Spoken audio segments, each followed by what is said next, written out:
Welcome to the Deep Dive. Today we're getting into a really compelling novel, Charlotte McConaghy's Wild Dark Shore. Mm-hmm. We've looked at quite a few sources, author interviews, some reviews, reading group guides, that kind of thing. Yeah, good mix. And our mission today is really to give you a solid shortcut into this book. It's pretty complex. It blends literary fiction. It's got mystery elements, definitely some eco-fiction. And a thriller aspect, too, woven in. It's quite genre-bending. Exactly. And what struck me from the sources is how quickly it gained attention. Oh, absolutely. It wasn't just, a quiet literary novel. It was a March 2025 Indie Next List top pick. Right. And then maybe even bigger, a November 2025 Reese's Book Club pick. That's huge visibility. Yeah, that really tells you something. It hits that sweet spot, ambitious writing, but also like super accessible commercially. Definitely. Okay, so let's dive right into the setup. Where are we? We're dropped onto Shearwater Island. Think remote, tiny, near Antarctica. It's fictional, but very vividly drawn. And it's home to this massive seed bank, the world's largest apparently, like a doomsday vault for biodiversity. The ultimate backup plan. But, well, the plan's not going great. Climate change is forcing an evacuation, rising sea levels, the whole deal. So everyone's supposed to be gone, but they're not. No. We find just one family left behind. Dominic, he's a widower, and his 3 kids, Fen, Raph, and Orly. And they're basically stuck there guarding these seeds until maybe, possibly a rescue ship comes. Yeah, the maybe is heavy there. They're completely isolated, total silence. Until it isn't, because then there's this massive storm. Right. And out of that storm washes up this woman, Rowan, half drowned, mysterious. The catalyst. She brings the outside world crashing in, and immediately there's suspicion, right? Instantly. Why is this family still here? What are they hiding? Okay, before we get fully into Rowan's secrets, let's talk about the island itself. You mentioned it's vividly drawn. The author really makes it a character, doesn't she? Oh, completely. So Shearwater is fictional, but McConaughey actually visited Macquarie Island, which is incredibly remote and difficult for research. Wow. And you feel that authenticity. Shearwater is described as this place of, like, stark beauty, but also real decay. What kind of decay? Well, there's the natural beauty of amazing wildlife, like royal penguins, seals everywhere. But underneath, there's this dark history of 19th century oil exploitation. So the island has this kind of haunted feel. That tension, nature versus human impact, is baked right into the place. Exactly. And it's physically there in the seed vault, too. This vault, inspired by the real one on Svalbard, it's meant to be this symbol of hope, right? Saving biodiversity. It's not working. That's the gut punch early on. Precisely. The very thing it was built to withstand climate change is destroying it. The sources mention flooding from melting permafrost. The concrete itself is deteriorating. So the ultimate safety net is already failing. It just ramps up the emotional stakes Right. immediately. There's no easy solution here. None at all. And that external doom, it perfectly mirrors the internal state of the Salt family. They are just steeped in grief. Let's unpack that. Dominic, the father. Still deeply mourning his wife, Claire. She died 9 years earlier, giving birth to Orly, the youngest. And he hasn't moved on. He keeps her things, talks to her.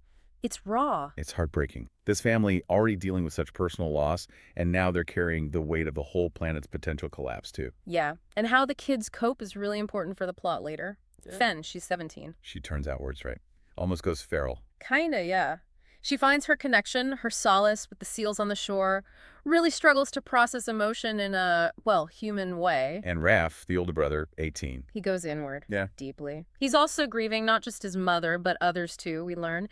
And his coping mechanism is sound. He uses a hydrophone. An underwater microphone. Right, to record whale songs. And he even composes music to go with them, trying to find beauty in this sort of vanishing world. And then Orly, the youngest, 9 years old. He's something else, incredibly precocious, knows the scientific name for every plant, apparently. But also kind of unnerving. Doesn't he hear voices? Yeah, the voices of the lost.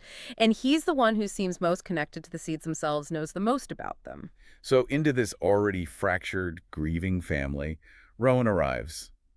And she's got her own baggage. Oh, definitely. She's running from loss, too. Lost her house to wildfires, back home. And she carries this heavy decision she chose never to have kids. Why? Because of the fear of loss. In a world that feels like it's ending, she couldn't face bringing a child into that inevitable pain. So when she arrives and sees this family still there. She's immediately suspicious. It doesn't add up. No. And this brings us right into McConaughey's core themes, doesn't it? Eco-grief, but also specifically here, fear. Yeah, the author actually talked about this, how her previous books might have come from sadness or anger. Rage. Yeah, rage at what humanity's done. But this one, Wild Dark Shore, she said it's written from a place of fear. Fear for the future, fear for children. And that shift from rage to fear is, I think, really key to understanding the novel's atmosphere. Fear makes people secretive, paranoid. It breeds miscommunication. Exactly. Which is how the central mystery is able to build and hold for so long. Everyone's afraid to speak the truth. And McConaghy uses the island itself to embody this despair. Right? It's not just a backdrop. No, it's a microcosm. The island is physically suffering from climate change, beaches vanishing, the vault failing. It's the global crisis writ small. And the sheer impossibility of the task they face before the evacuation. It's staggering. The researchers had to choose which seeds to save, only 50%. They had to consciously decide to leave half the collection behind to be destroyed. Imagine that choice, the weight of it. It's almost unbearable. And Rowan has this line that just nails that feeling. She reflects that loving a place is the same as having a child. They are both too much an act of hope, of defiance. Wow. Seeing hope itself as a vulnerability, that's bleak. It is, but it rings true in the context of the story. And as things go on, the sense of dread just mounts. You get these little clues. Yeah, the comms equipment is broken. Yeah. Sabotaged. There's a freshly dug grave somewhere on the island. Dominic keeps saying things, worrying about slipping up. And Rowan finds blood traces in the lab. Something is deeply wrong here. And this tension gets tied back to nature through Orly again, with the Banksia plant. Tell us about that. It felt important. Oh, hugely important. It's more than just a cool plant fact. Orly explains that the Banksia needs fire. Its seed pods only release the seeds onto the ash after a blaze. So destruction is necessary for new life. Exactly. Survival isn't about preventing the fire. Sometimes it's about enduring it, needing it, before renewal can happen. It's a dark kind of hope, but it's there. That really sets the stage for the big reveal, the reckoning. Let's get into the central mystery. Rowan's husband, Hank Jones, the team leader. He's not just missing, is he? No, not at all. He's alive, but he's imprisoned Where? in a storage room shaft, deep inside the seed vault structure, locked away by Dominic. Okay, why? Why would Dominic do that? It's tragic. Hank apparently couldn't handle the pressure. The climate despair, the impossible ethics of choosing which seeds live or die. It broke him. He became violent. Violent towards who? Towards Fen, Dominic's daughter. She was 17, and it turns out she'd been in a secret relationship with Hank. He believed she was pregnant, and he tried to drown her. Oh my God. Raph and another researcher, Alex, they stopped him. But then Dominic faced this awful choice. Kill Hank, or something else. So he locked him up instead, to protect Fen, but without becoming a killer himself. An extreme, desperate act of parental protection. But you're right, it raises huge questions.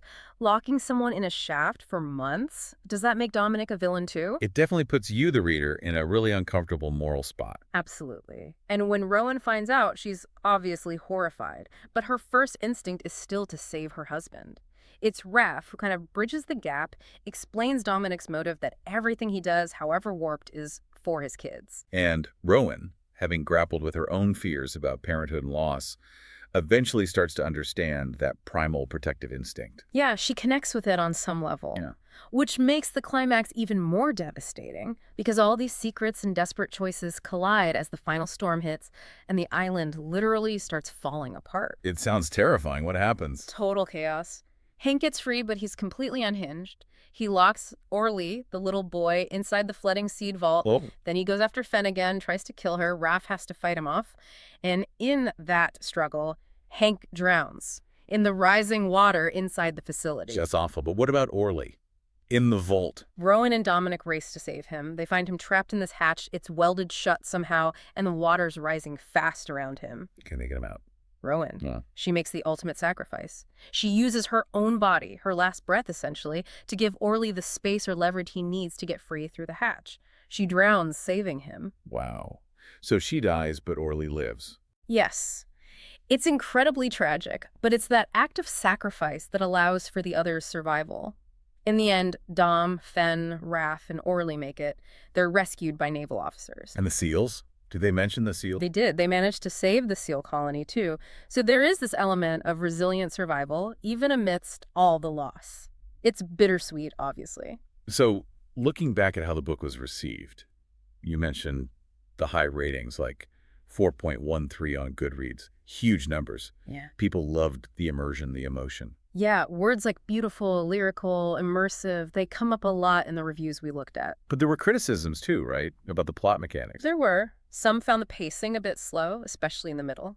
And a recurring point was the reliance on miscommunication. Like, why don't they just talk to each other? Exactly. Some readers felt that characters deliberately withholding crucial information, especially in such a high-stakes situation, felt a bit like a plot device, maybe slightly unconvincing. That's fair.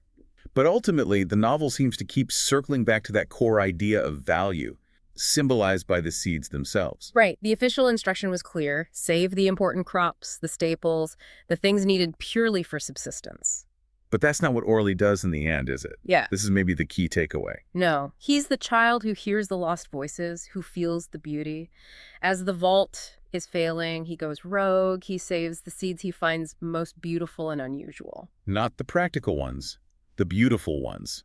Why is that the final choice the author highlights? Well, that's the big question the book leaves you with, isn't it? What does that choice say about survival? In the face of total collapse, do we prioritize sheer subsistence, or is beauty, wonder, the unusual, is that also necessary for living, not just staying alive? Does beauty become a kind of necessity itself? Maybe. Or maybe it's about choosing what makes life worth rebuilding.